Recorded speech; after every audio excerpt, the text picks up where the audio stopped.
رزق کے پیچھے اپنا ایمان خراب مت کرو، کیونکہ رزق انسان کو ایسے تلاش کرتا ہے جیسے مرنے والے کو موت۔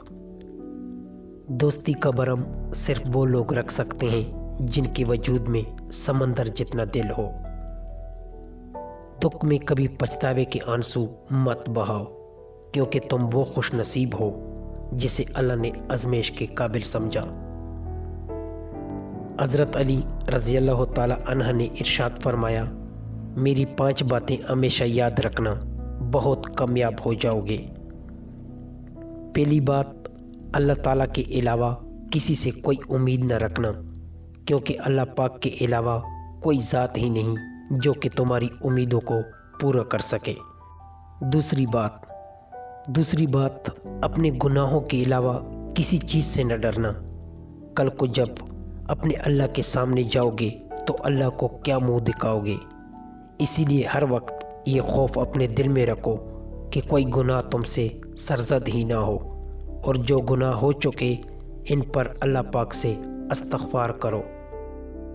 تیسری بات، یہ ارشاد فرمائی کہ اگر تم سے کوئی ایسی بات پوچھی جائے جس کا تمہیں علم ہی نہ ہو تو یہ کہتے ہوئے نہ شرمانا کہ میں نہیں جانتا۔ بہت سے لوگ ایسے ہیں جو کہ ایک چیز کے بارے میں نہیں جانتے پھر بھی اندازہ لگانا شروع کر دیتے ہیں۔ کسی دوسرے موقع پر حضرت علی رضی اللہ تعالی عنہ نے یہ بھی فرمایا تھا کہ اس بات کا اقرار کر لینا کہ میں اس بارے میں نہیں جانتا، یہ بھی آدھا علم ہے۔ چوتھی بات یہ ہے کہ جس بات کا تمہیں علم ہی نہ ہو تو اس کے بارے میں علم حاصل کرنے کی کوشش کرو، اس کے بارے میں علم حاصل کرو۔ پانچویں بات اور آخری بات یہ ارشاد فرمائی کہ صبر کرو۔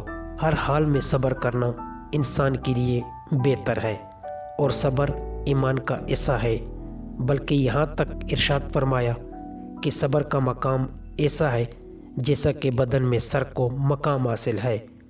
معلوم ہوا کہ صبر کا ایمان کے ساتھ بڑا گہرا تعلق ہے، اسی لیے کبھی صبر کا دامن نہیں چھوڑنا چاہیے۔ جو ذرا سی بات پر دوست نہ رہے، سمجھ لینا وہ کبھی دوست تھا ہی نہیں۔ جب تمہارے پاس رزق تمہاری ضروریات سے زیادہ ہو تو فوراً سمجھ جانا کہ یہ کسی کا حق ہے جو تمہارے پاس کسی کی امانت ہے۔ تم کسی کے ساتھ بھلائی کرو، تمہیں اس کا بدلہ برائی کی صورت میں ملے تو سمجھ لو کہ تمہاری نیکی قبول ہو گئی۔